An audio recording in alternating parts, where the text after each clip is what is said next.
When I started looking through the 9/11 Commission report, I was outraged. I mean, millions of Americans were looking to this report, this book, to tell them what actually happened on September 11th, 2001. And they were doing so under the assumption that there had been a clear, open inquiry into the events, that all of the relevant questions had been asked and evidence had been provided. And this clearly was not the case. Well, the Keane report on 9/11, which was finally set up, I think is not a serious examination of what happened and what the causes were. I say that, first of all, because clearly the Bush administration didn't want to do it. They resisted all the calls for an official inquiry for several months. And what actually finally persuaded them to do this was not the politicians in Congress. It was the families, the wives of those who were killed at 9/11. First thing it does is name the 19 hijackers, the mostly Saudi nationals. But of course we heard within days of the events that something like 5 or 6 of these people were still alive and well and living in the Middle East. Why wasn't this addressed in the 9/11 Commission report? Why wasn't there some inquiry as to who were the real hijackers if in fact the people who had been identified were clearly not the right people? And on the day itself, which I think is the most significant evidence, the first plane hit at 8:46 a.m., the Southern Tower at about 9:05 a.m., the third plane hit the Pentagon at 9:38 a.m. They knew there was a hijack between 8:10 and 8:20 in the morning, let's say 8:15, so they knew half an hour before the first plane, 3/4 of an hour before the second plane, and an hour and a half before the third plane hit their targets. And not once in that time did they scramble a warplane to intercept. Now that is just staggering.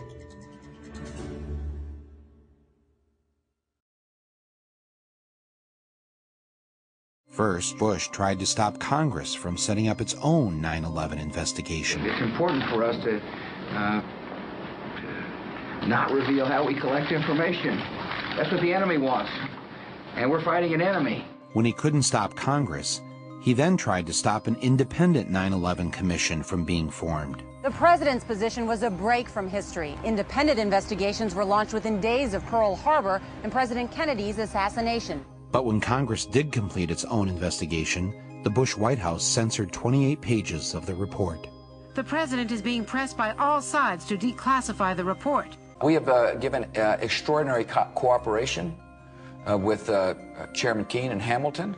We haven't gotten the materials we needed, and we certainly haven't gotten them in a timely fashion. The deadlines we set have passed. Will you testify before the commission? This commission? You know, I don't testify. I mean, I'd be glad to visit with them.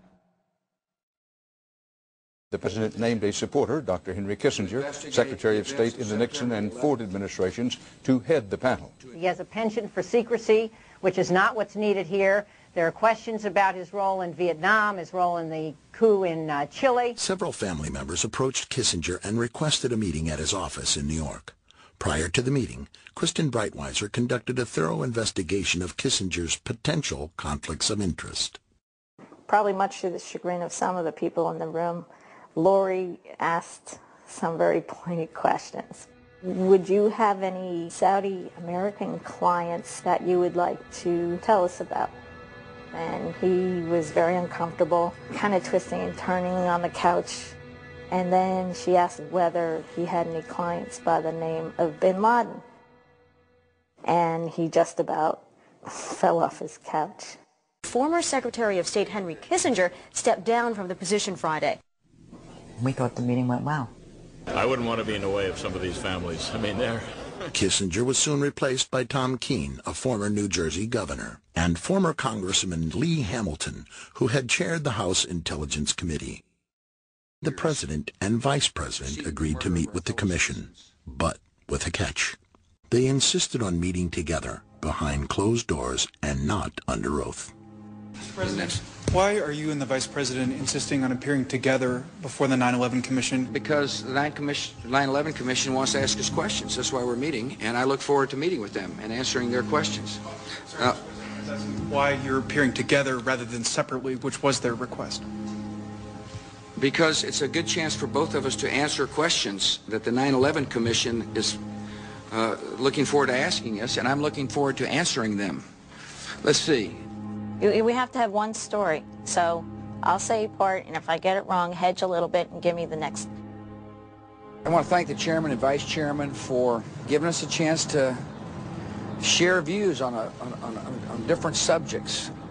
And they had a lot of good questions, and I'm glad I did it. I'm glad I took the time. What topic did the commissioners want to spend most of the time on? It's probably best that I not go into the details of the conversation. The President and Vice President of the United States, don't you think they should be able to stand up and speak their own words? They should go under oath. They should be, yeah. In public. Don't you think that the families deserve to have a transcript or to be able to see what you Adam, said? you asked me that question yesterday. I got the same answer, yeah. The chairman of the commission is Republican, and even more importantly, the executive director is a Republican. And this executive director, Philip Zelikow, is not just any old Republican.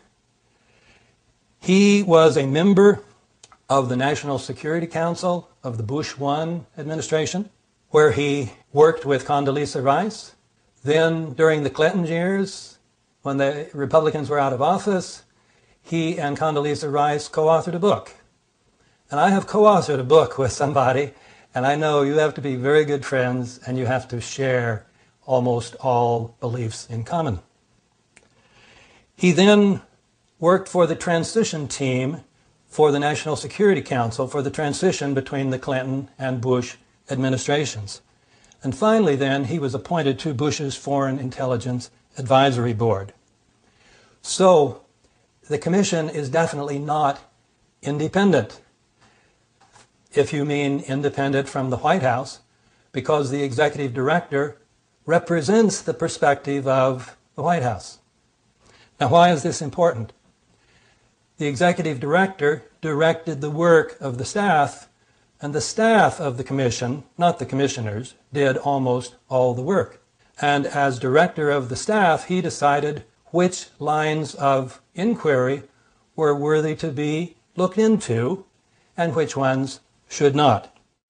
Therefore, as executive director, Zelikow could direct the staff to investigate those events that were relevant to the official conspiracy theory and simply ignore all events that would be supportive of the alternative conspiracy theory.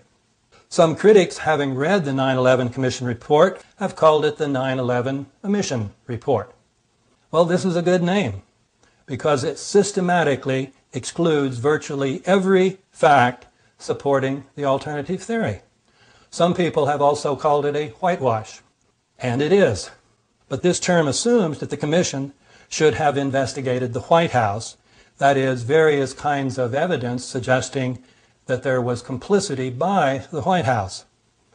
But given Zelikow's position, any investigation of the White House would have been carried out by, essentially, the White House itself.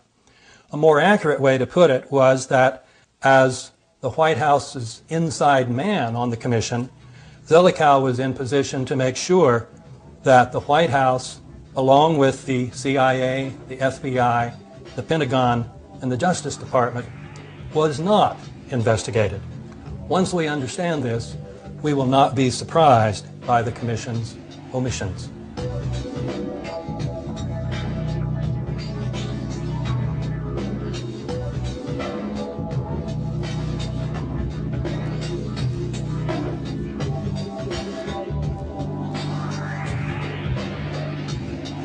Yeah, right.